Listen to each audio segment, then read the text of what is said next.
अच्छा, कुछ weather changes हैं, पता नहीं सिग्नल्स की क्वालिटी कैसी है, मतलब अभी तक शायद कोई मैसेज वगैरह नहीं है। आई थिंक क्लास लेने जैसा है पर मौसम लेने जैसा नहीं। इन जगहों पे जैसे आपको पता है बारिशें हो रही है और हमारे यहाँ भी इस वक्त उमरपुर के अंदर बारिश जारी है और हमारे यहाँ सर की शागिर्द जो बहुत ज्यादा बैठे कहते कि हम जाएंगे सर घूमने जाएंगे, क्लास नहीं लेंगे। तो फिजिकली यहाँ बैठे हैं पर मेंटली जो है वो घर के दरों में बैठे हैं। घर के लिए एक वेरी पॉपुलर सेइंग है कि घर के लोग जो होते हैं वो बारिश से बहुत ज्यादा अफेक्टेड होते हैं, बारिश को पसंद करते हैं। इस वक्त जैसे बंद कमरों के अंदर मशीनों के अंदर बैठे वो चाह रहे हैं कि हम जा रहे हैं, क्या है उधर आजाद है घूमने का। फिर ये सब इनकी चॉइस है पर इंटरनेट से इनको मजबूर कर दिया। कहते कि आज हम बैक्टीरिया पढ़ेंगे, ये बैक्टीरिया भी आते। तो सबसे पहले ईटी का सिलेबस आप पढ़ रहे हैं कि कौन सा चैप्टर सबसे पहले पढ़ा है?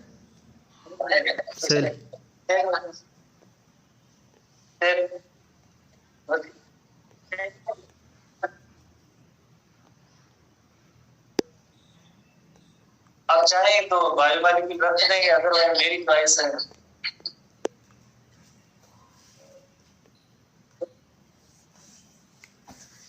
यही तो नहीं है।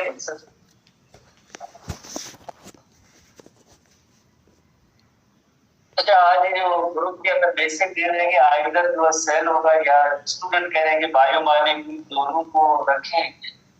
स्टूडेंट्स की चॉइस है, कोई एक एनी ऑफ द वन जो होगा ईटी का सिलेबस होगा।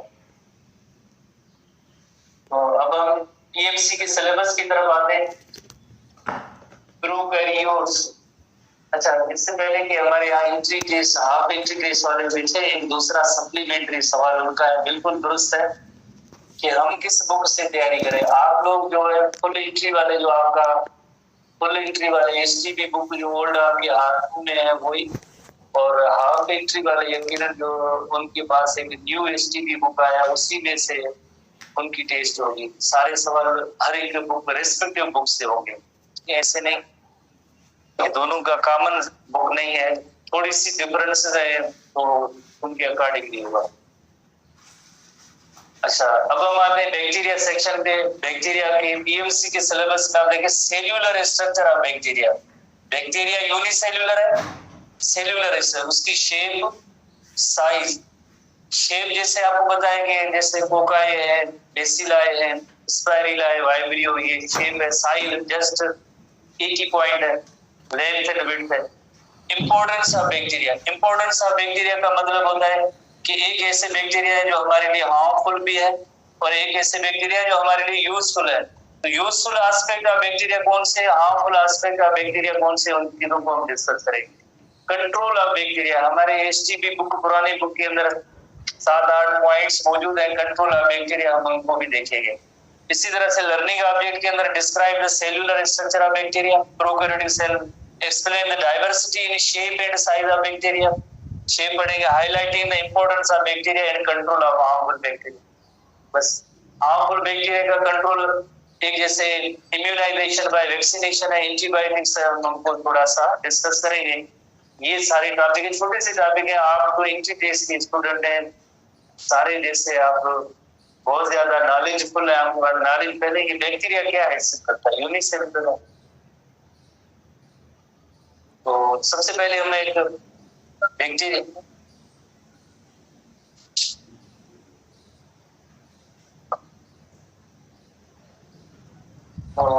बैक्टीरिया के हवाले से वेरी सिंपल इलस्ट्रेशन के जरिए हम सीखेंगे कि बैक्टीरिया एक यूनिसेल्यूलर द सिंपलेस्ट लाइफ है, द सिंपलेस्ट ऑर्गेनिज्म है और ये प्रोकैरियोटिक सेल होता है। ये तो चल देंगे जैसे बेसिक पॉइंट्स है, आपको पता है। तो यूनिसेल्यूलर है, प्रोकैरियोटिक इन नेचर है। साइज और शेप आगे हम चल के डिस्कस करेंगे, साइज और शेप।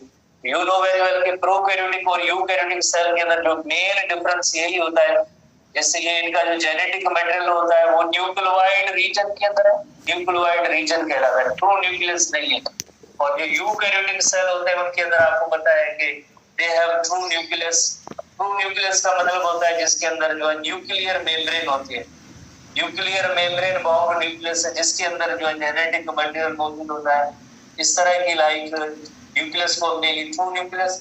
इनका जो न्यूक्लियोइड रीजन है इसे कहते हैं बैक्टीरियल क्रोमोसोम कहते हैं। इनका जो सिंगल मॉलिक्यूल डीएनए होता है बैक्टीरियल क्रोमोसोम।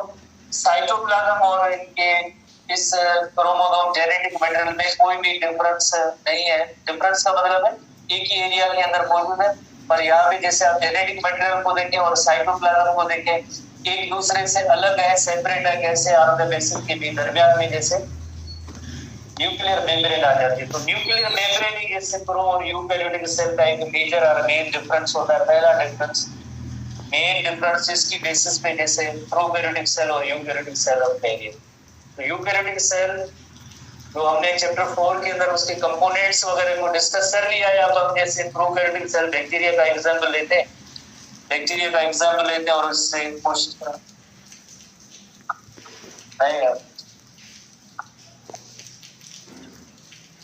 तो सबसे पहले जिस तरह से बैक्टीरियम की एक सिंगल बैक्टीरियम की इलस्ट्रेशन हम बना दें, तो आप जैसे देखिए सबसे पहले कवरिंग्स को बनाए। 3 कवरिंग्स होता है।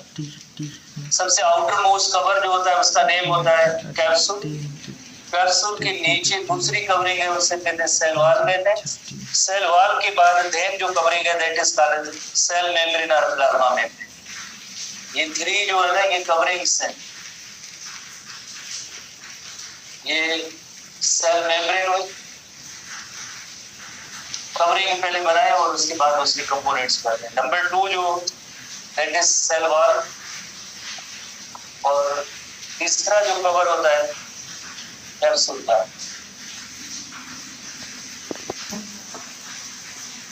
कवरिंग बनाने के बाद जैसे आप इसके अंदर जो एक्सटेंशन या फाइबर्स होते हैं उन पे आप आए।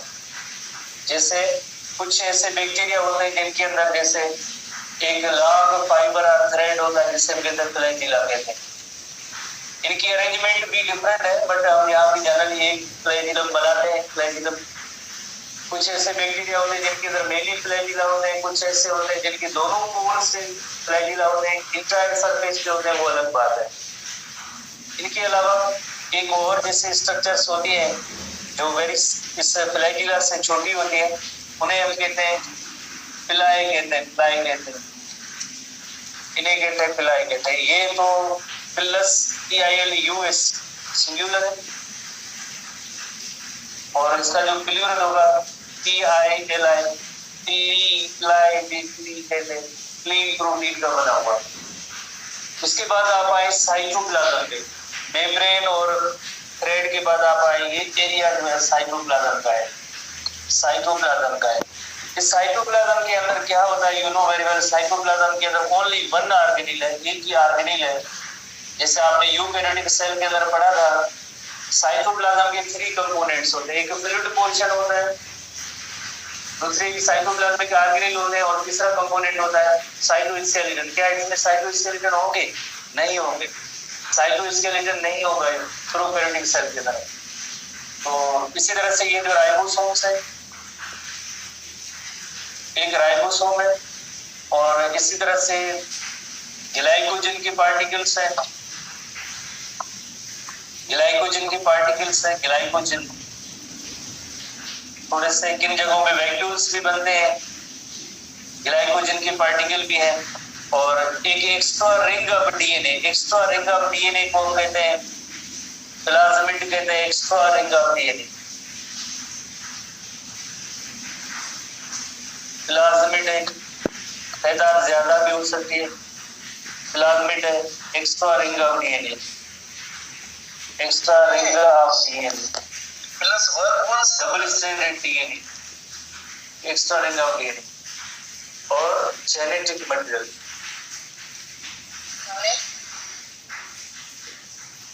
Bacterial chromosome, bacterial chromosome, bacterial chromosome. Bacterial chromosome जिस रीजन के अंदर होता है उस रीजन को कहेंगे न्यूक्लियोइड रीजन। तो न्यूक्लियस नहीं है, nucleoid region, nucleus like region, nucleoid region, nucleoid region. और कोई चीज है मीजोसोम को अलग से हम देखते हैं, तो फिर खराब हो जाएगी, फोटो खराब हो जाएगा। अच्छा, अब हम एसटीपी बुक के हवाले से आते हैं, डिस्कस करते हैं। तो चंद्रिक पॉइंट, साइज और शेप और थोड़ी सी लेंथ विड्थ है, वो टोकन टाइप का सवाल है, क्योंकि पीएमसी के सिलेबस में आया है। तो आप इनको वेरी इंपॉर्टेंट क्वेश्चन समझ के लेंथ और विड्थ को आप याद करेंगे। लेंथ और विड्थ याद करना बहुत जरूरी है, ठीक है, क्योंकि पीएमसी के सिलेबस के अंदर हेडिंग आई है, पीएमसी के सिलेबस के अंदर हेडिंग आई है। तो एसटीपी बुक पे आप आएंगे, एंटनी वॉन लीवेनहोफ डिस्कवर किया था 1673 के अंदर, कहां से, फ्रॉम ड्रॉप ऑफ वाटर। और Antony van Leeuwenhoek is common generally called father of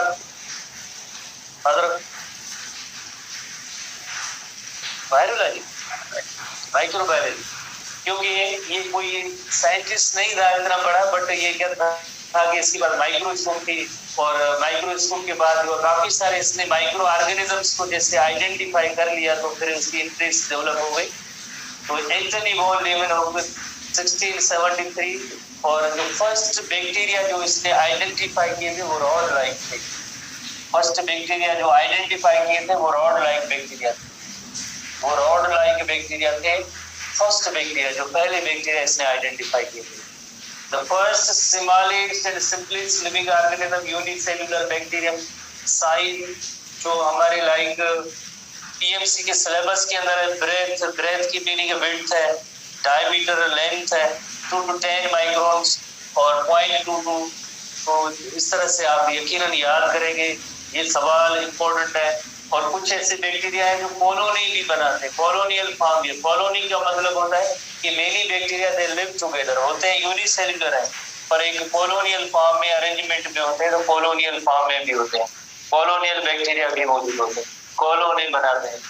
इसी तरह से एक टिपिकल बैक्टीरियम की अगर आप स्ट्रक्चर को देखें, उसके अंदर क्या होता है, जैसे एक फ्लैजिल आती है, हमने पढ़ा, ये जो लॉन्ग फाइबर जो होता है, जिसकी मदद से, यानी कुछ बैक्टीरिया होते हैं जिनके अंदर जैसे मोटिलिटी या जैसे मूवमेंट की जो सलाहियत है, फाइली जैसे शॉर्ट फाइबर्स है, जो कॉन्जुगेशन में और एडिशन में इनका रोल होता है। कैप्सूल जो है आउटर मोस्ट कवर, सबसे बाहर सेल वाल उसके नीचे होती है, और सेल वाल के नीचे सेल मेम्ब्रेन होती है।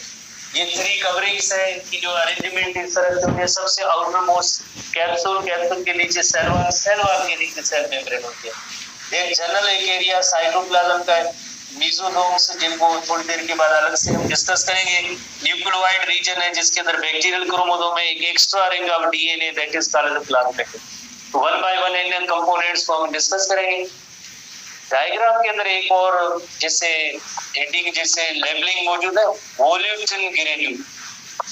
वोल्यूटिन ग्रेन्यूल ये फास्फेट के रिजर्व होते हैं, हाई एनर्जी फास्फेट के रिजर्व होते हैं, फास्फेट के रिजर्व है।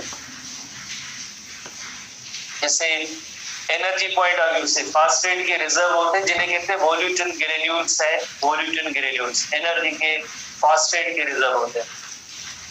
तो जैसे हमने एक इलस्ट्रेशन भी बनाई थी, और प्लस में यहाँ पे भी हम देखते हैं तस्वीर के हवाले से, सबसे बाहर का जो कवर होता है उसे कहते हैं कैप्सूल नंबर 1। कैप्सूल के नीचे सेल वाल, सेल वाल के नीचे होती है प्लाज्मा मेम्ब्रेन और सेल मेम्ब्रेन। इसी तरह से एक extra ring of DNA, that is called plasmid है। और ये बैक्टीरियल क्रोमोसोम में डीएनए का डबल स्ट्रैंडेड न्यूक्लियोइड रीजन के अंदर only 1 organelle, that is called ribosome. बाकी ये साइटोप्लाज्म है, साइटोसोल है। तो फाइली और फिम्ब्रियाई भी एक थ्रेड लाइक स्ट्रक्चर है, जो हमारे शायद न्यू बुक में या दूसरे बुक में उनके अंदर ये टर्म मौजूद है, बट हम पढ़ेंगे, फायदे पढ़ेंगे, ठीक है। सबसे पहले कंपोनेंट पे आते हैं, फ्लैजिला पे। जैसे यूनोवेरियल फ्लैजिला, जैसे आप यूग्लिना के अंदर आप पढ़ते हैं, कॉमन यूग्लिना के अंदर जैसे यूकैरियोटिक सेल के हवाले से, तो उसके अंदर जो है लोकोमोशन में मदद देता है, हमने पढ़ा है इंटर क्लास में चैप्टर 2 के अंदर। तो एक थिन अपेंडेज है, लॉन्ग है। अगर आप पायली और इन दोनों के अंदर डिफरेंस नोट करेंगे तो लॉन्ग है, और एक फ्लैजिलिन प्रोटीन होता है उसका बना हुआ होता है, और इसी तरह से इनका जो रोल होता है मूवमेंट के अंदर रोल होता है। तो ये फ्लैजिला का रोल होगा, लॉन्ग फाइबर होगा, फ्लैजिलिन प्रोटीन की कंपोजिशन है और मूवमेंट में मदद देता है। ओरिजिनेट कहाँ पे होता है? बेसल बॉडी पे। ठीक है, बेसल बॉडी क्या होती है उसके लिए हम अलग से हेडिंग में हम आएंगे कि what is basal body. Structure in the cytoplasm beneath the cell membrane is called as basal body। उसके अंदर रिंग्स होती हैं, MS रिंग और एक C रिंग भी होती है, तो L रिंग भी होती है, रिंग्स होती है, हम अलग से उसको देखते हैं एडिशनली। कंपोजिशन कि फ्लैजिला किसके बने हुए? फ्लैजिलिन प्रोटीन के बने, फ्लैजिलिन प्रोटीन के बने हुए, माइक्रोट्यूब्यूल के नहीं बने हुए, क्योंकि यूकैरियोटिक सेल जो होता है वो उसका फ्लैजिला माइक्रोट्यूब्यूल का बना हुआ है। जैसे अगर आप यूग्लिना का फ्लैजिला देखें वो माइक्रोट्यूब्यूल का बना होता है।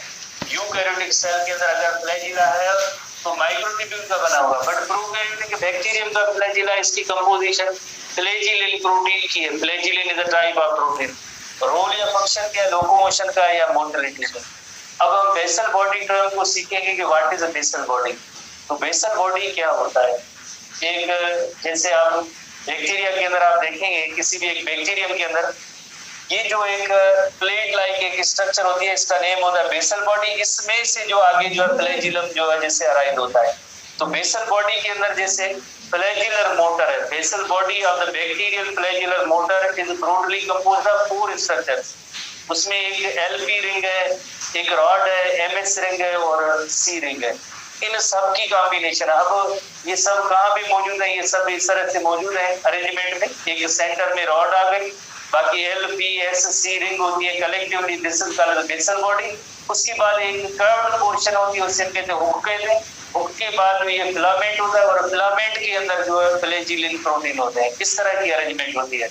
ये बेसल बॉडी यहाँ से जो है फ्लैजिला की ओरिजिन होती है। बेसल बॉडी के अंदर एक रॉड होगी और बाकी जैसे ऐसी प्लेट्स हैं जिनका रिंग्स है, जिनका नेम होता है जैसे LP रिंग है, MS रिंग है और C रिंग है। ये रिंग्स होती है, सेंटर के अंदर ये रॉड मौजूद है, बिनेथ द सेल वॉल ये स्ट्रक्चर होती है, और एक हुक होता है थोड़ा सा कर्व्ड स्ट्रक्चर। हुक के बाद जो स्ट्रक्चर होती है उसे कहते हैं फिलामेंट कहते हैं, और ये फिलामेंट के अंदर जो फ्लैजिलिन प्रोटीन होता है। Flagellin protein is present in filament, वो फिलामेंट के अंदर होगा। इस तरह की अरेंजमेंट होती है। तो बेसल बॉडी को अगेन हम देखें कि बेसल बॉडी किस तरह से, बेसल बॉडी के अंदर जैसे M ring, S ring, P ring, L ring, इस तरह की रिंग्स होती है। और इसी तरह से ये पार्ट हुआ, ये बेसल बॉडी का हुआ, बिनेथ द प्लाज्मा मेम्ब्रेन हुआ, और एक शार्ट ये ऐसे कर्व्ड लाइक स्ट्रक्चर इसे हुक कहते हैं।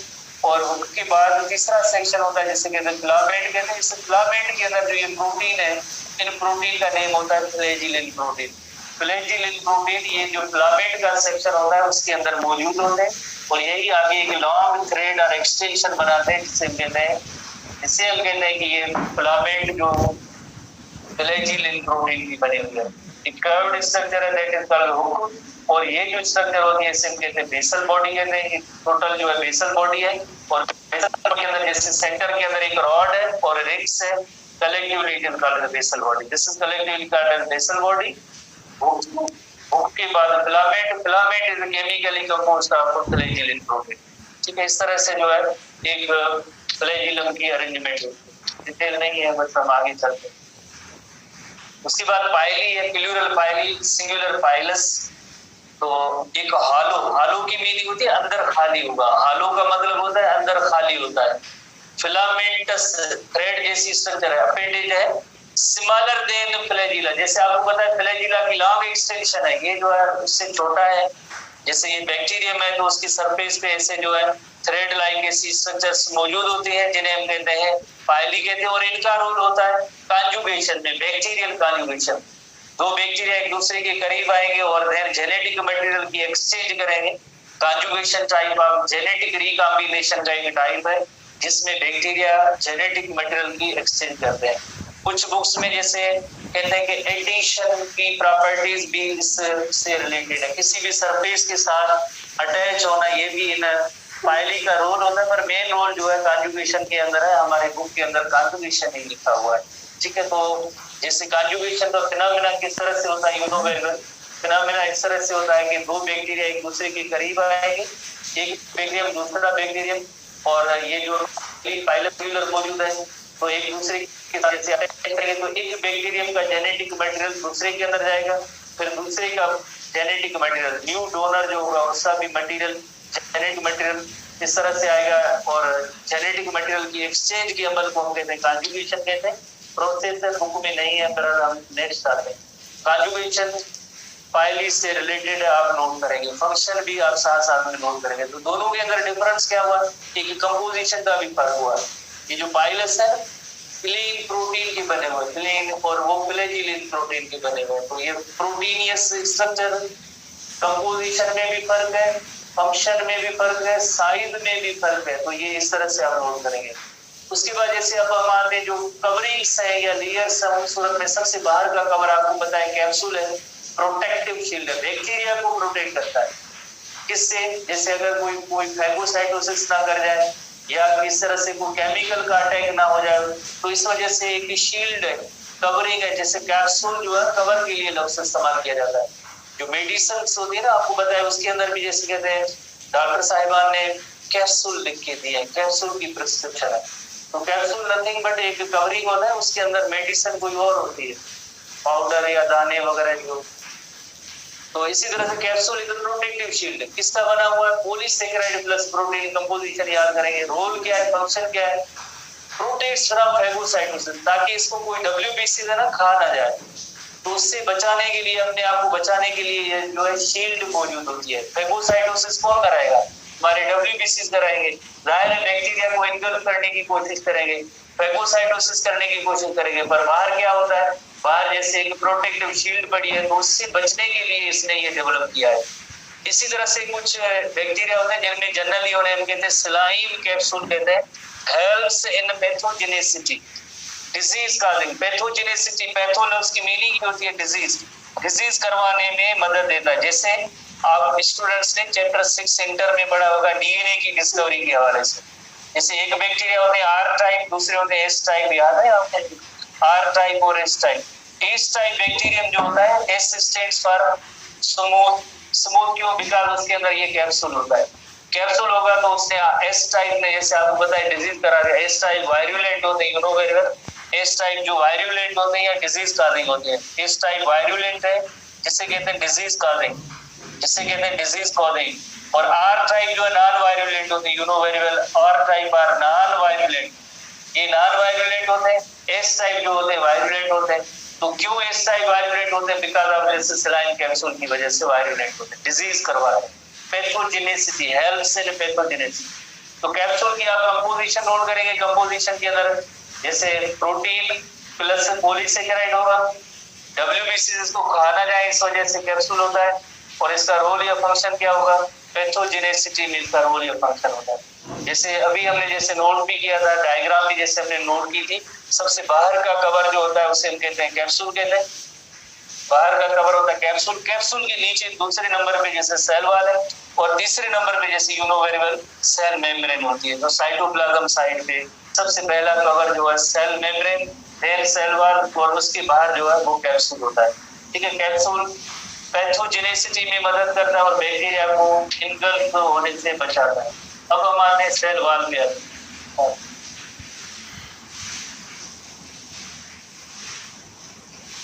सेल वॉल जो बैक्टीरिया की होती है पेप्टिडोग्लाइकन की बनी हुई है। Chemically it is composed of peptidoglycan, chemically composed of peptidoglycan. Peptido लफ्ज की मीनिंग होती है जैसे पेप्टाइड बॉन्ड किसमें होते हैं, पेप्टाइड के फ्रेगमेंट किसमें होंगे, यकीनन प्रोटीन में होंगे। पेप्टिडोग्लाइकन, तो ये जो पेप्टाइड बॉन्ड को शो कर रहा है word, glycan refers to carbohydrate. तो मेन इसके अंदर जो एलिमेंट होता है वो कार्बोहाइड्रेट्स होते हैं। नेग एंड नेम एक शॉर्ट फॉर्म है, NAG और NAM, NAG और NAM, ये कार्बोहाइड्रेट्स है। ये सब ऐसे यूनिट्स कार्बोहाइड्रेट्स है, मेन स्केलेटन।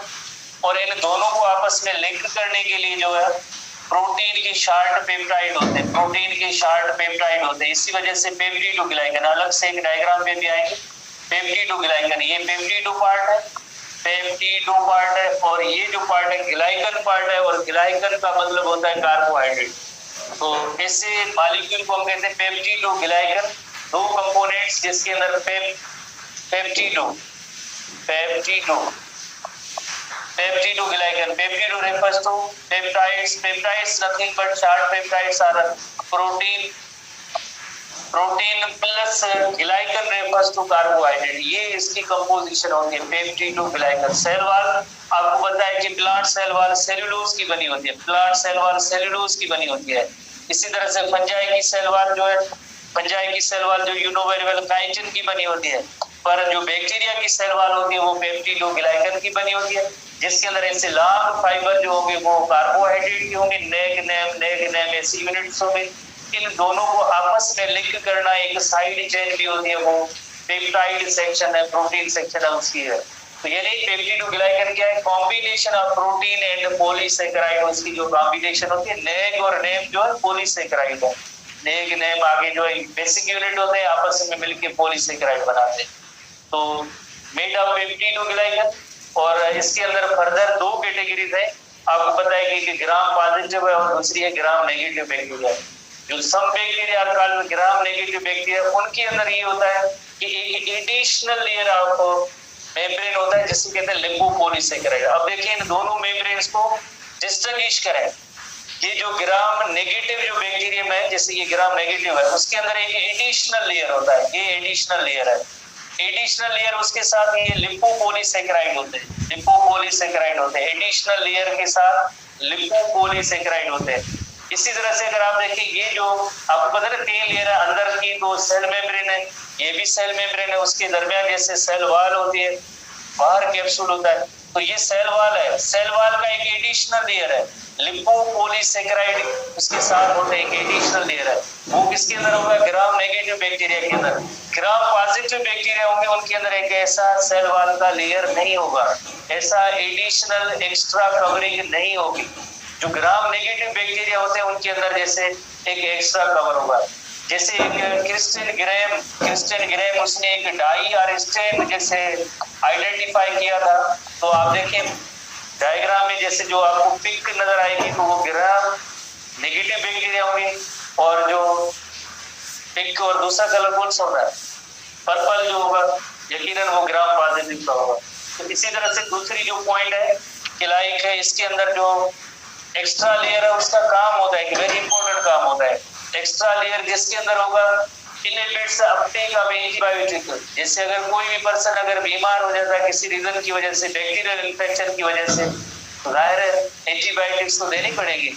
और इस बैक्टीरियम के अंदर, ग्राम नेगेटिव बैक्टीरियम के अंदर ये सलाहियत है कि एक एक्स्ट्रा एडिशनल मेम्ब्रेन जो मौजूद है एंटीबायोटिक के इफेक्ट से बचाने को, अपने आप को बचाने की कोशिश करेगा। कौन, ग्राम नेगेटिव बैक्टीरिया, ग्राम नेगेटिव बैक्टीरिया। इसी तरह से एक जो है लाइक सिंपल सी ट्रिक है कि ग्राम जो पॉजिटिव होगा तो उसके अंदर कोई भी एक्स्ट्रा मेम्ब्रेन नहीं होगी, और उसकी जो क्रिस्टल डाई के बाद पर्पल कलर अपीयर होगा, और जो ग्राम नेगेटिव होगा उसके अंदर जैसे पिंक कलर अपीयर होता है। तो ग्राम स्टेन मेथड एक होता है, जैसे उसके जरिए जैसे स्टेनिंग की जाती है।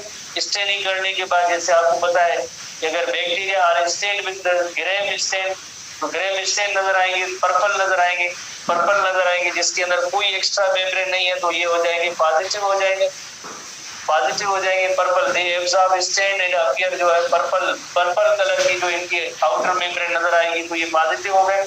और इसी तरह से जो ग्राम नेगेटिव बैक्टीरिया होते हैं, ग्राम नेगेटिव बैक्टीरिया होते हैं, bacteria with extra membrane they appear pink, वो उनकी जो एक्सटर्नल जो वॉल है उसकी जो पिंक कलर होगी, क्यों पिंक कलर होगी, because they do not absorb stain, और इस वजह से जो है ये पिंक कलर इनका हो जाता है।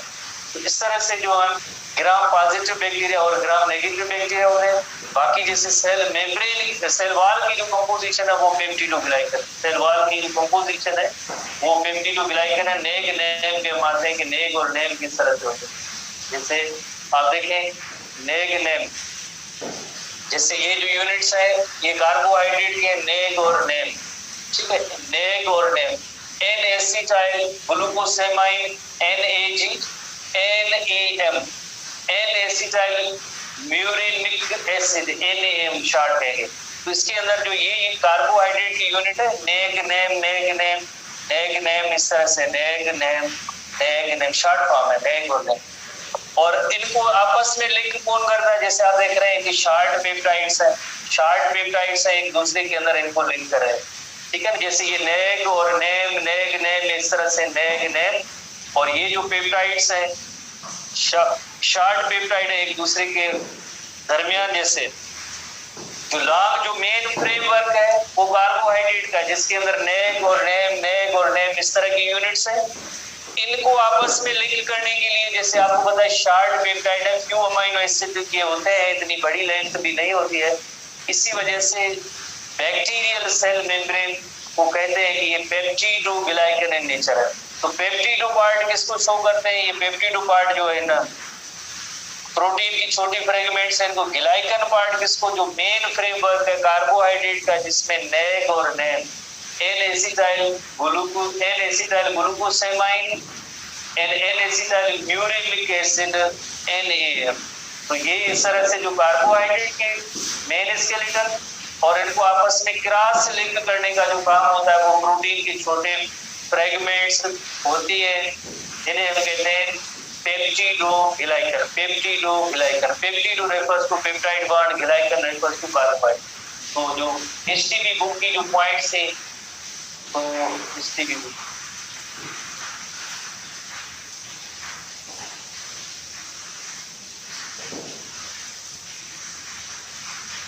नेक्स्ट हम आएंगे सेल मेम्ब्रेन की तरफ आएंगे, बैक्टीरियल सेल मेम्ब्रेन। तो इनसाइड द सेल वाला, तो तरतीब आपने याद कर ली थी, बाहर कैप्सूल है, कैप्सूल के नीचे जो सेल वाल है और सेल वाल के नीचे जो सेल मेम्ब्रेन है, ठीक है। इस तरह की लेयर्स की अरेंजमेंट है, मेम्ब्रेन्स की अरेंजमेंट है। Inside the cell wall is the cell membrane, और सेल वाल के साथ फ्यू पॉइंट्स पे attach to its few points, और पोरस भी है। पोरस का मतलब है कि हैविंग पोर्स, जिसके जरिए मटेरियल्स की जो मूवमेंट वगैरह होती रहती है। आयन चैनल्स है, मटेरियल की मूवमेंट इनसाइड और आउटसाइड द सेल होती रहती है। किसकी बनी हुई है, जाहिर है बेसिकली सेल मेम्ब्रेन की जो कंपोजिशन है, you know very well, lipid and protein की होती है। रोल या फंक्शन क्या है, रोल या फंक्शन है रेस्पिरेशन। ये सवाल काफी बार टेस्ट में आ चुका है। जाहिर है बैक्टीरिया के अंदर नो माइटोकॉन्ड्रिया नहीं है, प्रोकैरियोटिक सेल है, माइटोकॉन्ड्रिया नहीं है। तो सेल्यूलर रेस्पिरेशन कहाँ भी होगी, सेल्यूलर रेस्पिरेशन का अमल जो प्लाज्मा मेम्ब्रेन और सेल मेम्ब्रेन के अंदर होगी, प्लाज्मा मेम्ब्रेन या सेल मेम्ब्रेन के अंदर होगी। Very important question, test point of view से जो है ये काफी बार जैसे सवाल आ भी चुका है कि बैक्टीरिया के अंदर जो रेस्पिरेशन का अमल कहाँ पे होगा, बैक्टीरिया के अंदर रेस्पिरेशन का जो अमल होगा सेल मेम्ब्रेन के जरिए, सेल मेम्ब्रेन। उसके बाद जैसे नेक्स्ट हेडिंग पे आते हैं, मेसोसोम पे आएंगे, साइटोप्लाज्म का सेक्शन है, उसके अंदर मेसोसोम भी है, साइटोप्लाज्म का सेक्शन जिसके अंदर मेसोसोम। जैसे आप देखें कोई बैक्टीरियम जो होता है ना, उसके अंदर इन्वेजिनेशन ऑफ प्लाज्मा मेम्ब्रेन है। मॉडर्न रिसर्च है वो कहती है कि ऐसा कोई भी ऑर्गेनेल नहीं है मेसोसोम जैसी फंक्शन ऑर्गेनेल जैसे जो बताए गए ना, वो इसका रोल ये फंक्शन नहीं है। Mesosome are just invagination of the invagination है, इनवर्ट फोल्डिंग जो होती है membrane into the cytoplasm is called mesosome कहेंगे। और इनकी शेप थोड़ी सी वेरियस टाइप की, जैसे वेसिकल की सूरत में है, ट्यूब्यूल या छोटे ट्यूब्स की सूरत में, लेमिला का मतलब होता है थिन कवर और मेम्ब्रेन प्लेट लाइक अरेंजमेंट होती है ना, उससे हम कहते हैं लेमिला कहते हैं। तो इनकी मेसोसोम्स की जो शेप्स वेरिएबल जो बुक में फंक्शन दिए गए हैं, ठीक है ना, भले रिसर्च जो कुछ कहे, बट हमारे बुक के अंदर जो मेसोसोम के फंक्शंस हैं आप इन्हें याद करेंगे। वेरी इंपॉर्टेंट क्वेश्चन है बैक्टीरिया के हवाले से, मेसोसोम का फंक्शन। डीएनए रेप्लिकेशन में इनका रोल है, सेल डिवीजन में रोल है, रेस्पिरेशन में रोल है, export of enzyme. Very important question है, टेस्ट रिलेटेड क्वेश्चन है, इनके फंक्शन है आपने याद करना है। कैसे होते हैं तो आपका ये काम नहीं है, ठीक है, रिसर्च बेस्ड आगे जो टॉपिक है, पर आप याद करेंगे कि these all are the functions of the mesosome. तो अभी हमने जैसे देखा कि मेसोसोम की जो शेप किस तरह की होती है, शेप्स वेरियस शेप्स होती है। जैसे ये invagination of the cell membrane is called mesosome ये इन्वेजिनेशन है। सेल मेम्ब्रेन की, अब देखो सेल मेम्ब्रेन की इन्वेजिनेशन है, उसके अंदर एक शेप ऐसी होती है लेमिलर शेप। लेमिला की मीनिंग होती है प्लेट लाइक, एक ऐसी शेप होती है ट्यूब्यूल लाइक, छोटे ट्यूब्स होंगे, एक ऐसी शेप होगी जो वेसिकल की तरह होगी। तो इस तरह से जो है मेसोसोम की जो शेप्स होती है वो डिफरेंट टाइप की होती है, जिनका रोल डीएनए रेप्लिकेशन है, रेस्पिरेशन है, एक्सपोर्ट ऑफ एंजाइम है, इस तरह के काम होते हैं उनके अंदर, इनका रोल होगा। बाकी अदरवाइज जैसे मॉडर्न रिसर्च के अकॉर्डिंग ऐसा फंक्शन नहीं है, ये जस्ट कहते हैं कि invagination of the cell membrane है। जैसे ये सेल मेम्ब्रेन इन्वेजिनेट हो रही है, और क्या हो रहा है इन्वेजिनेशन ऑफ सेल मेम्ब्रेन, जिसके अंदर कुछ रॉड की तरह है, वेसिकल की तरह है, लेमिला की तरह है, ऐसी स्ट्रक्चर है invagination of the cell membrane. ठीक है, अगेन फंक्शंस को आप देखेंगे, very important question this point of view से। DNA replication, cell division, respiration and export of enzyme, ये जो है मेसोसोम के फंक्शन है। इवन जो चैप्टर 4 है ना, जो ओल्ड बुक है प्रोकैरियोटिक और यूकैरियोटिक का डिफरेंस है, उसके अंदर भी जैसे लिखा हुआ है कि प्रोकैरियोटिक सेल के अंदर मेसोसोम होता है और यूकैरियोटिक सेल के अंदर मेसोसोम नहीं। जो भी है बहरहाल हमें याद करना, फंक्शन के बारे में इंपॉर्टेंट क्वेश्चन है मेसोसोम। उसके बाद नेक्स्ट मान लें न्यूक्लियोइड रीजन पे आते हैं। न्यूक्लियोइड रीजन, न्यूक्लियोइड रीजन लफ्ज का मतलब है न्यूक्लियस लाइक रीजन। तो न्यूक्लियस लाइक रीजन, उसके अंदर एक यकीनन डीएनए होता है, circular single circular molecule of DNA. Important question, DNA की जो इसकी ऑर्गेनाइजेशन होती है, सिंगल मॉलिक्यूल ऑफ डीएनए होता है, डबल स्ट्रैंडेड डीएनए होता है, सर्कुलर फॉर्म में होता है। उसे कहेंगे कि ये बैक्टीरियल क्रोमोसोम भी कहते हैं, आल्सो कॉल्ड बैक्टीरियल क्रोमोसोम।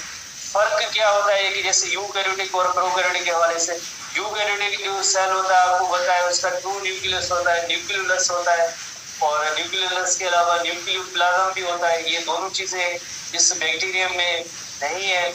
इसी तरह से इनके अंदर हिस्टोन प्रोटीन होते हैं, इनमें हिस्टोन प्रोटीन जो है वो भी जो है बैक्टीरिया के अंदर नहीं होते।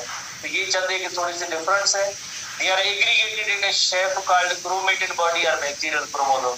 जैसे ये बैक्टीरियम और उसके अंदर जैसे एक single circular molecule of DNA होता है, that is called bacterial chromosome और क्रोमेटिन बॉडी। बैक्टीरियल क्रोमोसोम और क्रोमेटिन बॉडी, ठीक है। इस तरह से ये क्रोमेटिन बॉडी। उसके बाद प्लाज्मिड की हेडिंग पे आएंगे, जो extra ring of DNA, extra ring of DNA genetic material तो इसका बैक्टीरियल क्रोमोसोम है, जिसके जरिए कैरेक्टर एक जनरेशन से दूसरी जनरेशन में इनहेरिट होते हैं। पर एक extra ring of DNA, double stranded DNA होता है। इंटर क्लास के अंदर एक जेनेटिक इंजीनियरिंग बायोटेक्नोलॉजी का चैप्टर भी है, उसके अंदर आपने देखा कि उसके अंदर काफी सारे जो है ऐसे जीन्स हैं जिन्हें हम कहते हैं एम्पिसिलिन रेजिस्टेंस जीन। एक जीन है जिसका नेम है EMPR जीन, अगर आपको याद हो EMPR gene ampicillin resistance gene है। इसी तरह से एक जो रिस्ट्रिक्शन साइट होती है, उस रिस्ट्रिक्शन साइट के अंदर आपको पता है कि ये अगर साइट को रिस्ट्रिक्शन एंजाइम कट कर देगा ओपन हो जाता है, अदरवाइज ये एंजाइम भी बनाता है, अदरवाइज यही जगह जो एंजाइम भी बनाती है। इसी तरह से जो है बाकी और भी फंक्शन हो सकते हैं, ठीक है, रेजिस्टेंस टू एंटीबायोटिक्स वगैरह। तो बाकी एक सेल्फ रेप्लिकेटिंग है, और इसका जो जेनेटिक रिसर्च के अंदर एक इम्पोर्टेंट रोल है, जिसके अंदर foreign gene of interest insert करके हम कोई प्रोडक्ट ले सकते हैं जेनेटिक इंजीनियरिंग में। तो फीचर्स में extra small circular ring of double stranded DNA, self replicating है, not associated with the growth and metabolism, genetic engineering में वेक्टर के तौर पे काम करता है। ये इसका रोल या फंक्शन होता है, जिससे कहते हैं लाइक कि ये हुआ that is plasmid. Extra ring of DNA, extra ring of DNA होती है, सर्कुलर है, डबल स्ट्रैंडेड है, और जेनेटिक इंजीनियरिंग में इसका रोल होता है, जिससे कहते हैं प्लाज्मिड। प्लाज्मिड की बात देना हम आएंगे, शेप्स ऑफ बैक्टीरिया पे आएंगे कि बेसिकली शेप जो है बैक्टीरिया की 4 है हमारे हिस्ट्री बुक के अंदर। Cocci, plural, singular, coccus, word meaning very around. Word meaning याद करें, जरूरी होता है। बेसिल है, प्लूरल है, बेसिलस सिंगुलर। जो रॉड शेप बैक्टीरिया होते हैं उन्हें कहते हैं बेसिल है। कोकाई जो स्फेरिकल होते हैं, ये कोकाई है। इसी तरह से स्पाइरिला, स्पाइरिला कॉइल्ड हेलिकल जो होते हैं उन्हें हम कहते हैं स्पाइरिला कहते हैं।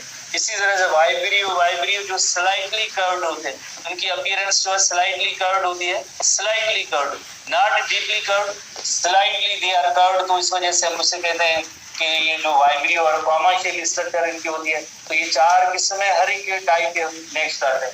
जैसे 4 किस्में तो हर एक टाइप के नेक्स्ट आते हैं। पहला जो टाइप है उसमें ये तस्वीर भी देख लेंगे। नंबर 1 कोका कोकाई की जैसे उसकी वर्ड मीनिंग आपको पता है कि राउंड और स्फेरिकल इन नेचर होते हैं। एक फीचर है जो बहुत जरूरी है कि आइदर फ्लैजिला होता है या नहीं होता, ये जरूर याद रखेंगे हर एक कैटेगरी के अंदर। तो cocci are non flagellated, very important question. Cocci bacteria होते हैं वो नॉन फ्लैजिलेटेड होते हैं, वेरी इंपॉर्टेंट की क्वेश्चन है। मोनोकोकस यानी एक ही जैसे ऐसा स्फेरिकल। डिप्लोकोकस, डिप्लोडाई की मीनिंग होती है दो। स्ट्रेप्टोकोकस, स्ट्रेप्टो की मीनिंग होती है चैन की तरह, स्ट्रेप्टो लफ्ज की मीनिंग ही होती है चैन। कोकाई होते हैं पर ये चैन की सूरत में होते हैं, चैन ऑफ कोकाई निकाले थे स्ट्रेप्टोकोकस। टेट्राड, अगर जैसे 4 कोकाई हो एक जैसे क्यूब की तरह स्ट्रक्चर बन जाती है तो उसे कहते हैं टेट्राड कहते हैं। इसी तरह से सार्सिना, सार्सिना इज अ क्यूब ऑफ 8। जिस तरह से ये 4 तो है, आपने कई ऐसे लाइक खिलौने बच्चों के वगैरह देखे होंगे जिनके अंदर 8 पीसेस होते हैं और 4 एक तरफ से होते हैं और 4 दूसरी तरफ से। तो cube of 8 is sarcina, cube of 8 cocci is called sarcina. आखिरी कैटेगरी है staphylococcus, like the bunch of grapes, like the bunch of grapes. इस तरह के अरेंजमेंट में जो कोकाई होते हैं उन्हें हम कहते हैं स्टेफाइलोकोकस। बहुत ही आसान सी लाइक टर्मिनल आप इनको याद कर सकते हैं। Monococcus having one round shaped structure, diplococcus 2, strepto की मीनिंग है चेन, इसी तरह मीनिंग है कि 4, सार्सिना नहीं था बंच ऑफ द ग्रेप्स हो, इन्हें हम कहते हैं स्टेफाइलोकोकस। तो इस तरह की जो अरेंजमेंट है इलस्ट्रेशन में हम देखते हैं। इलस्ट्रेशन, एक इलस्ट्रेशन है जैसे मोनोकोकस यानी मोनो की मीनिंग जैसे 1 है मोनोकोकस, डिप्लोकोकस 2 कोकाई। अच्छा कभी कभार ऐसे भी डिप्लोकोकस होते हैं उनके बाहर एक कैप्सूल होता है जैसे नीमोकोकस बैक्टीरिया में उसकी एग्जांपल दिया गया है। उसके बाद जैसे स्ट्रेप्टोकोकस, स्ट्रेप्टो की मीनिंग ही चैन है। सार्सिना एक टेट्राड है और दूसरा सार्सिना, दोनों में आप जैसे फर्क देखें। टेट्राड के अंदर जस्ट 4 जो ऐसे स्फेरिकल है और सार्सिना होते हैं उसके अंदर ऐसे 8 होते हैं, 4 एक तरफ से 4 दूसरी तरफ से। तो इस तरह से लाइक जो क्यूब की तरह होते हैं तो इसे हम कहते हैं सार्सिना कहते हैं और ये टेट्राड है। इस तरह से ये जो कैटेगरीज है फर्दर कोई एग्जाम्पल वगैरह नहीं है, आप जैसे एनटीटीज की स्टूडेंट है तस्वीर को देख के भी आप इनको याद कर सकते हैं। उसके बाद जैसे दूसरी कैटेगरी में आते हैं बेसिलाई। बेसिलाई में बी फ्लैजिलेटेड, ठीक है, में बी फ्लैजिलेटेड। ये सवाल थोड़ा सा इंपॉर्टेंट, में बी फ्लैजिलेटेड यानी उसके अंदर एक फ्लैजिला भी हो सकता है और ये उनकी ओवरऑल जो शेप होती है वो शेप होती है रॉड लाइक होती है। वर्ड से दायरा की रॉड लाइक इनकी शेप होगी। आगे फर्दर जो कैटेगरी कौन सी है, एक सिंगल वर्ड को सीखने की कोशिश करें जैसे स्ट्रेप्टोबेसिलाई। स्ट्रेप्टो लफ्ज की मीनिंग की चैन है, जैसे स्ट्रेप्टोकोकस, स्ट्रेप्टोबेसिलाई एक ऐसी चैन जिसके अंदर ऐसी रॉड लाइक जैसे बैक्टीरिया मौजूद है। डिप्लोबेसिलस, डिप्लोडाई और इस तरह से 2 अगर बेसिलाई होंगे तो डिप्लोबेसिलस, पेयर ऑफ बेसिलाई, डिप्लोबेसिलस, इस तरह की अरेंजमेंट होगी। 2 मजीद नए टर्म आप सीखेंगे नेक्स्ट इलस्ट्रेशन के अंदर। जैसे ये बेसिलाई है बैक्टीरिया, तो आप जैसे देखिए नंबर 1 जैसे बेसिला रॉड, बेसिलस सिंगुलर होता है रॉड लाइक है। इसी तरह से डिप्लोबेसिलस, डिप्लो की मीनिंग होती है 2। स्ट्रेप्टोबेसिलस, स्ट्रेप्टोबेसिलस चैन की सूरत में होता है उसे हम कहते हैं स्ट्रेप्टोबेसिलस। 2 कौन से नए टर्म, एक होता है कोकोबेसिलस, कोकोबेसिलस। आप इसे कोकाई बैक्टीरिया में रखेंगे या बेसिलाई बैक्टीरिया में रखेंगे, ये बेसिलाई बैक्टीरिया होता है क्योंकि इसकी जो ओवरऑल जो है इन दोनों के दरमियान इंटरमीडिएट है, दोनों के दरमियान इंटरमीडिएट होता है, इंटरमीडिएट कैटेगरी में होता है। पर रखेंगे हम इनको जो बेसिलाई, ओवाइड स्ट्रक्चर होती है, जस्ट रॉड जैसी नहीं होती है, ओवाइड स्ट्रक्चर होती है, सेंटर जरा थोड़ा सा थिक होता है और इसको कहेंगे हम कोकोबेसिलस, कोकोबेसिलस। इसी तरह से एक और बैक्टीरिया में पेलिसेड, पेलिसेड कहते हैं दीवार की तरह या जिस तरह से कोई पिकेट होती है, जैसे आपने गांव देहातों में देखे होंगे ऐसे लकड़ियां जो होती है उनकी कतार जो पूरी बनाते हैं और उसमें कोई एक पिकेट फेंस, कोई पिंजरा या कोई एक ऐसी स्ट्रक्चर बनाते हैं जिनमें स्ट्रेट जैसे लकड़ियां ऐसे लगाई होती है, वाड़ दीवार के जो कुछ है।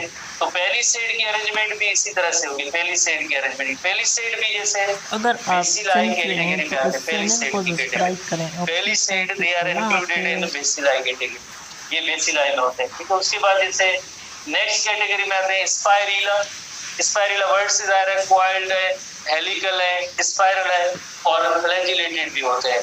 Spiral, coiled, helical, cork screw like shape होती है, लॉन्ग, सिलेंडर, फ्लेक्सिबल है और इनके अंदर में भी फ्लैजिलेटेड, कुछ फ्लैजिलेटेड होते हैं, ठीक है ना। तो ये स्पाइरल, पर इसकी एक थोड़ी सी डिस्टिंग्विशिंग फॉर्म है, आपको नेक्स्ट इलस्ट्रेशन पे हम आते हैं। जैसे 3 इसकी कैटेगरी है, 3 कैटेगरी होती है।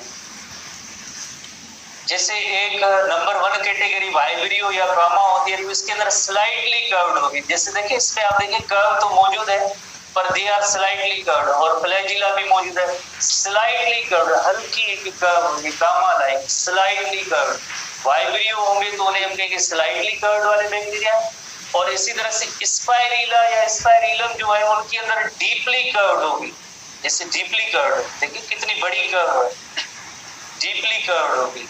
एक स्लाइटली कर्व्ड, दूसरे हैं डीपली कर्व्ड। स्लाइटली कर्व्ड तो चलो वो वाइब्रियो और गामा जो शेप जो स्ट्रक्चर है वो स्लाइटली कर्व्ड है, ये होगी डीपली कर्व्ड होगी। इसी तरह से एक तीसरी कैटेगरी स्पाइरोकीट है। स्पाइरोकीट है उनके अंदर long, cylinder, flexible, cork screw like bacteria होगा। उनका एक फ्लैजिला होता है, एक खास किस्म का एक फ्लैजिला होता है, ठीक है। ये खास किस्म का इनके अंदर एक फ्लैजिला होता है जो इस तरह की फ्लैजिला नहीं होंगे जैसे फॉर एग्जांपल स्पाइरिला के अंदर जो मौजूद है, ठीक है। वो आगे नए सिलेबस के अंदर ड्रम में मैं उनको सिखा लूंगा। एंडोफ्लैजिला उसे कहते हैं, ये एक्सियल फाइब्रिल का फ्लैजिला होते हैं। पेरीप्लाज्मिक फ्लैजिला उसे कहते हैं, जो किसके अंदर होता है वो जस्ट होगा वो होगा स्पाइरोकीट के अंदर। ये ऐसा जो स्पाइरोकीट के अंदर होगा, जो स्पाइरिलम है उसके अंदर फ्लैजिला होते हैं जो नॉर्मल फ्लैजिला होते हैं, इस तरह से डीप कर्व्ड होते हैं। जो वाइब्रियो होते हैं वो स्लाइटली कर्व्ड स्ट्रक्चर होती है, कॉमा लाइक स्ट्रक्चर होती है। तो इन तीनों के अंदर जैसे फर्क है, 3 are different shapes, vibrio slightly curved, spirilla deeply curved, flagella normal होते हैं। और इसी तरह से जो स्पाइरोकीट्स होते हैं उनके अंदर एक खास किस्म का एक जैसे फ्लैजिला होता है, जैसे कहते हैं फ्लैजिला, पेरीप्लाज्मिक फ्लैजिला कहते हैं, उसकी अरेंजमेंट में ये स्ट्रक्चर होती है। तो एनीवे हम नेक्स्ट आते हैं। ये अगेन जैसे आप देखें एक और इलस्ट्रेशन, जैसे वाइब्रियोज होंगे स्लाइटली कर्व्ड है, बेसिला तो चलो हो गए, स्पाइरिला जो डीपली कर्व्ड है, डीपली कर्व्ड है स्पाइरिला। और इसी तरह से स्पाइरोकीट होते हैं उनके अंदर एक एंडोफ्लैजिला इसकी खास फीचर होती है। अब देखें यहाँ पे फ्लैजिला है ही नहीं, यहाँ पे दोनों एंड पे फ्लैजिला नहीं है, एंडोफ्लैजिला इसका एक खास फीचर। उसके बाद आई आखिरी कैटेगरी है शेप के बाद वाइब्रियो और गामा शेप स्लाइटली कर्व्ड है, मे बी फ्लैजिलेटेड। और आपको पता है कि डिजीज का सबब बनते हैं बैक्टीरिया कॉलरा का।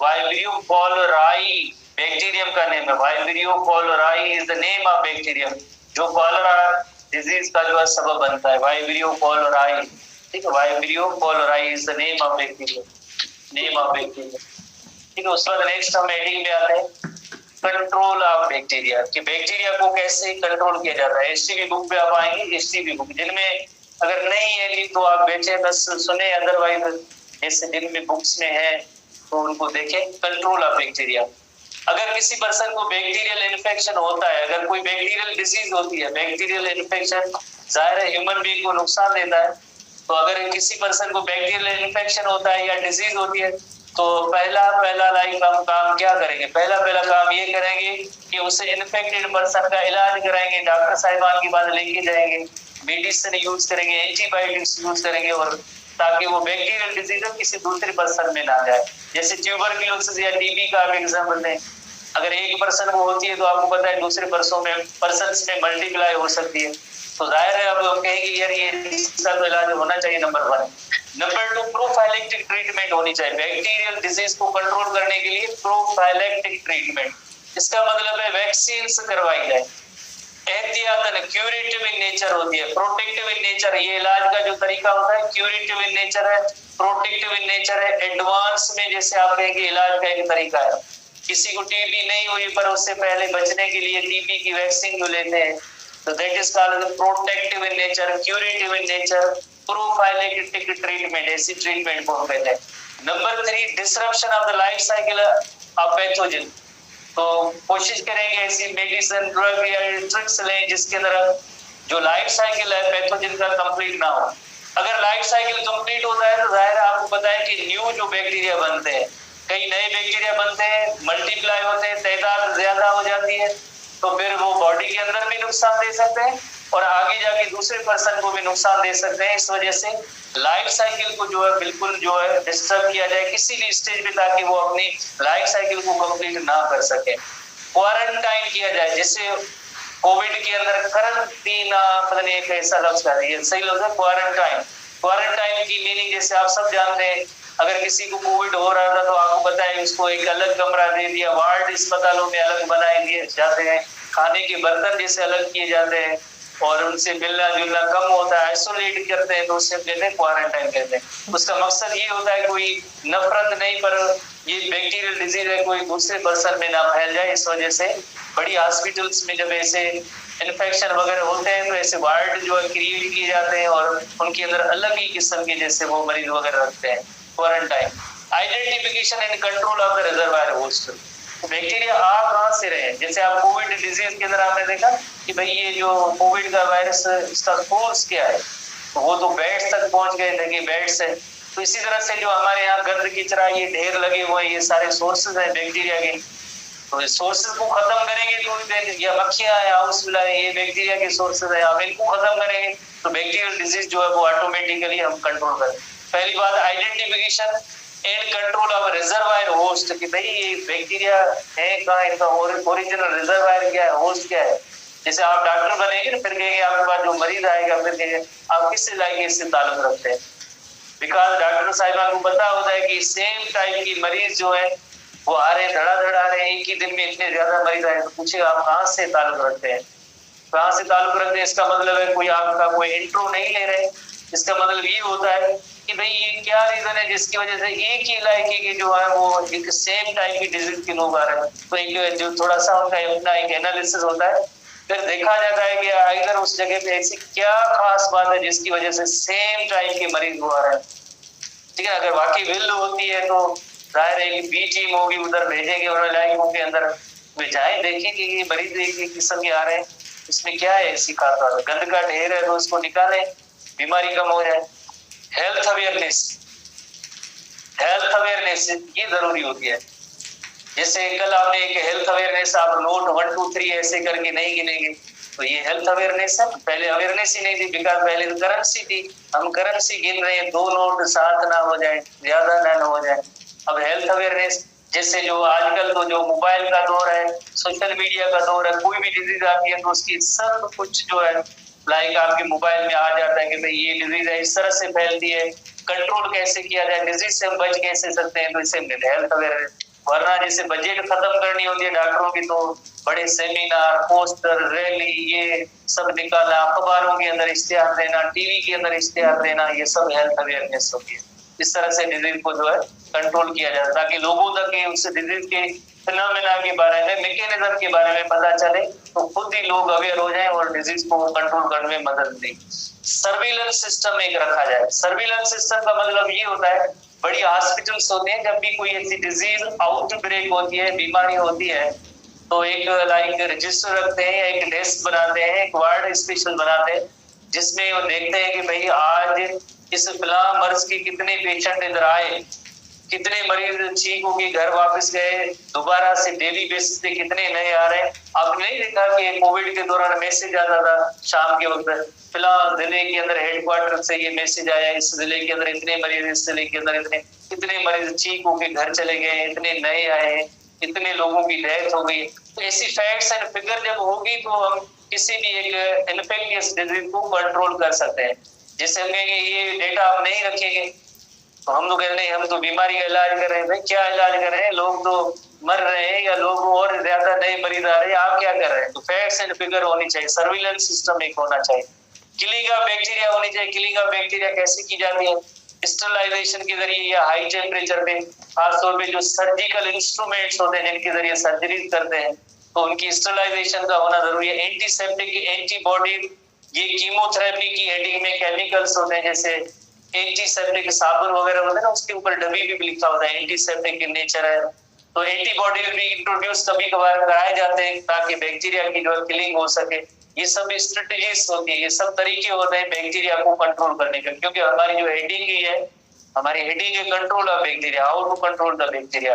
बैक्टीरिया को कंट्रोल इस तरह से भी किया जा सकता है, introduction of specific immunity by injecting antigen antibody the immune cell. इस तरह से जो किसी भी पर्टिकुलर टाइप की डिजीज को जिससे हम रोक सकते हैं, इम्यूनाइजेशन मेथड, वैक्सीनेशन तरीके के जरिए हम रोक सकते हैं। वैक्सीनेशन तरीके, vaccination by immunization by vaccination एक टर्म होता है। तो इम्यूनाइजेशन जिसमें एक प्रोटेक्टिव नेचर है, यू नो वेरी वेल, किसी भी बैक्टीरियल डिजीज के अगेंस्ट जो एक प्रोटेक्टिव नेचर होगी vaccine, immunization against specific disease. ऐसे नहीं कि एक वैक्सीन आपने ले ली कि हाँ अब सब बैक्टीरिया मर जाएंगे, खत्म हो जाएंगे, नहीं, हर डिजीज की एक अलग सी वैक्सीन होती है, वो लेनी पड़ती है। Provide long lasting protection against specific disease and helps an infected individual to fight with pathogen. तो ये इस तरह से भी जो है हम डिजीज को कंट्रोल कर सकते हैं। उसके बाद जैसे इम्यूनाइजेशन बाय वैक्सीनेशन जैसे आपने पढ़ी है, तो उसके अंदर जैसे दो ही टर्म आप नोट करेंगे। एक जैसे वैक्सीनेशन होती है जो ओरली दी जाती है, जैसे पोलियो वायरस की वैक्सीन का जनरल हेडिंग है। पोलियो तो by the way viral disease है। आप फिर कहेंगे कि भाई आप पोलियो क्यों पढ़ा रहे हैं? हम पढ़ रहे हैं वैक्सीनेशन, ठीक है, वैक्सीनेशन। तो एक वैक्सीनेशन ऐसी होती है जिनकी इंजेक्शन दी जाती है, जैसे टेटनस की वैक्सीनेशन है। वैक्सीन के अंदर होता क्या है, जैसे आपने बहुत ज्यादा आपने रिसर्च चंद सालों के अंदर जो है उसकी हेडिंग्स पढ़ी होगी कोविड के दौरान, या इनएक्टिव या डीनेचर्ड पार्ट ऑफ पैथोजन होता है, इनएक्टिव या डीनेचर्ड पार्ट ऑफ पैथोजन होता है जो स्टिमुलेट करेंगे अंदर, जिस भी पर्सन के अंदर वो इनएक्टिव डीनेचर्ड पार्ट रहेंगे, बदले में एंटीबॉडीज बनाएंगे। Inactive weekend part of pathogen या पैथोजेनिक प्रोडक्ट्स होगा, वो स्टिमुलेट करेंगे हमारे लाइक बॉडी के अंदर एंटीबॉडीज बनाने वाले सेल्स होंगे, ताकि एंटीबॉडीज बन जाए। एंटीबॉडीज बनने के बाद जैसे आपको पता है जब भी वो पैथोजन आता है वो खुद ही किल हो जाता है। इस तरह से जो वैक्सीनेशन का तरीका होता है, वैक्सीन करने से जो यकीनन बच जाते हैं आप। उसके बाद जैसे रोल है, इम्पोर्टेंस है, अहमियत है, बैक्टीरिया की इम्पोर्टेंस क्या है, तो उसके हवाले से आपको पता है कि हम दो कैटेगरी में पढ़ेंगे, एक यूजफुल बैक्टीरिया और दूसरे हार्मफुल बैक्टीरिया। उन दो हेडिंग में पढ़ेंगे, यूजफुल बैक्टीरिया और हार्मफुल बैक्टीरिया। ठीक है, जब भी आपको कहें कि ये सिलेबस नया आया है, कौन सा आया है, मैं हमेशा स्टूडेंट्स को कहता हूँ आप जो है www करें, www.pmc.pk है ना, pk org का है, पीएमडीसी है क्या? हाँ देखो, अब देखो कितने अलर्ट हो गए। इसका मतलब है कि आप जो है ना ये जानते हैं कि पीएमसी नहीं है, पीएमडीसी हो गया। Very good. तो उसके अंदर जो है सिलेबस होता है, चंद एक स्टूडेंट है, पता नहीं उनको कौन ऐसे कंप्यूटर का दौर है, रंगीन पेज बना के हेडिंग दे के ये लो आ गया सिलेबस, तुमने हमें फलां ने दिया सिलेबस, ये आ गया। देखो आप हमें पता नहीं क्या पढ़ा रहे हैं। एक स्टूडेंट है सर आप तो हमसे धोखा कर रहे हैं, पता नहीं आप क्या पढ़ा रहे हैं, आप क्या पढ़ा रहे हैं, ये सिलेबस तो नया आ गया।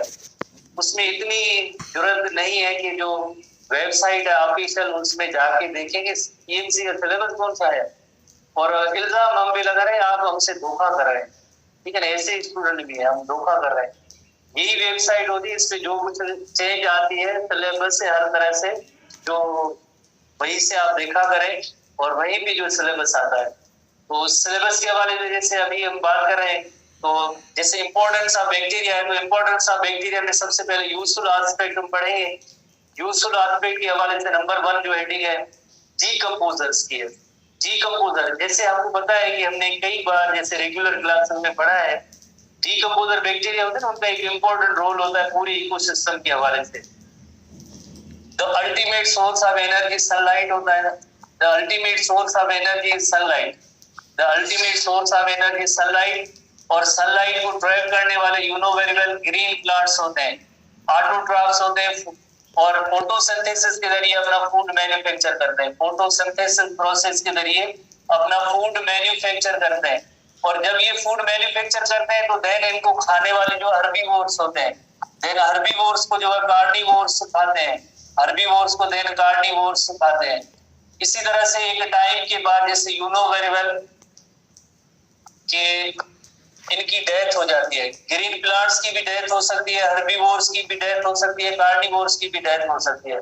जब डेथ होगी तो दो किस्म के ऑर्गेनिज्म होते हैं जो इनकी बॉडीज को डीकम्पोज करते हैं।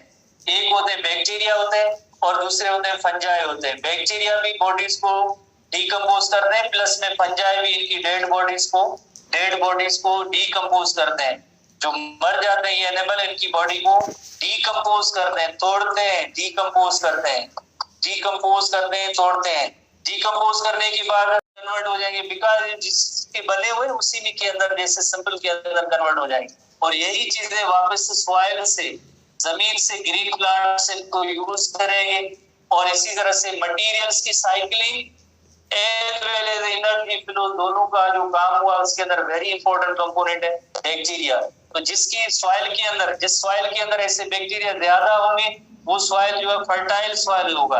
ऐसा सॉइल फर्टाइल होगा जिसके अंदर ऐसे बैक्टीरिया ज्यादा होंगे, डीकंपोजर बैक्टीरिया ज्यादा होंगे, तो वो सॉइल की फर्टिलिटी को इंक्रीज करने में उनका एक वेरी इंपॉर्टेंट रोल होगा, नंबर 1।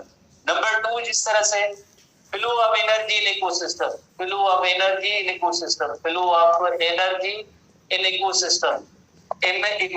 उसको मेंटेन कराने में भी इन बैक्टीरिया का इंपॉर्टेंट रोल है। जैसे देखिए बैक्टीरिया को कुदरत ने जो चीज बनाई है उसके हर एक ऑर्गेनिज्म का कोई ना कोई एक इंपॉर्टेंट रोल होता है, डायरेक्ट नहीं तो इनडायरेक्ट वे में कोई ना कोई रोल होता है। जैसे ये देखिए बैक्टीरिया को हम कब अहमियत देते हैं कि बैक्टीरिया भी हमारे लिए कोई इंपॉर्टेंट है, हमारे लिए कहते हैं इंपॉर्टेंट, वो फला पर्सन है, ये है, वो इंपॉर्टेंट है, इम्तिहान अच्छा कराते वही इंपॉर्टेंट पर्सन है, पढ़ाते वो इंपॉर्टेंट नहीं है। इस तरह से कई हमारे आइडिया है वही इंपॉर्टेंट है। तो इसी तरह से जो है कब कहते हैं कि हमारे लिए प्लांट इंपॉर्टेंट है, इंपॉर्टेंट जाता ही नहीं, ध्यान ही नहीं जाता कि ये इतना बड़ा इंपॉर्टेंट रोल प्ले करे। फॉर एग्जाम्पल अगर ये प्लांट्स इमेजिन करते हैं, ऐसा होता नहीं है और ना ही होगा और ना ही हो, अगर ये प्लांट अगर खत्म हो जाए तो हर्बीवोर तो मर जाएंगे, क्योंकि ये किस पे डिपेंड करते हैं, ये तो ग्रीन प्लांट पे करते हैं। अगर हर्बीवोर मर जाएंगे फॉर एग्जाम्पल तो ये कार्निवोर क्या करेंगे, भले जिस तरह ये शेर है, कुछ भी है, लायन है, टाइगर है, बड़ा ही एनिमल क्यों ना ताकतवर है, पर ये खाता किसको, हर्बीवोर को। हर्बीवोर नहीं होगा तो ये कार्निवोर भी मर जाएगा, तो इसी तरह से अगर फॉर एग्जांपल ये कार्निवोर अल्टीमेटली किस पे डिपेंड कर रहा है, देखें इनडायरेक्ट वे में flow of energy, green plants की फूड होते हैं वो हर्बीवोर खाते हैं, हर्बीवोर को कार्निवोर खाते हैं। अब देखिए ये प्लांट्स, आपको पता है CO2 तो एटमॉस्फेयर से आती है, सनलाइट ये सन से आ रही है, और उसके बदले में जैसे आपको पता है कि ऑक्सीजन गैस ये रिलीज करते रहते हैं एटमॉस्फेयर में, पर ये जो आपको पता है वाटर और मिनरल्स कहाँ से लेते हैं, वाटर और मिनरल्स, मिनरल न्यूट्रिएंट्स बहुत ही जरूरी होते हैं, तो ये मिनरल्स तो सॉइल से लेते हैं। ये मिनरल्स को बनाने में किसका एक रोल होता है, बैक्टीरिया का इंपॉर्टेंट रोल है। तो अगर ये मिनरल ना होते तो प्लांट की ग्रोथ ना होती, तो हर्बीवोर नहीं होता तो कार्निवोर भी नहीं होता। तो इस तरह से जो है ये flow of energy, cycling of the matter, soil की फर्टिलिटी उसको मेंटेन कराने में बैक्टीरिया का एक वेरी इंपॉर्टेंट रोल होता है। कल हम मजीद जैसे नेक्स्ट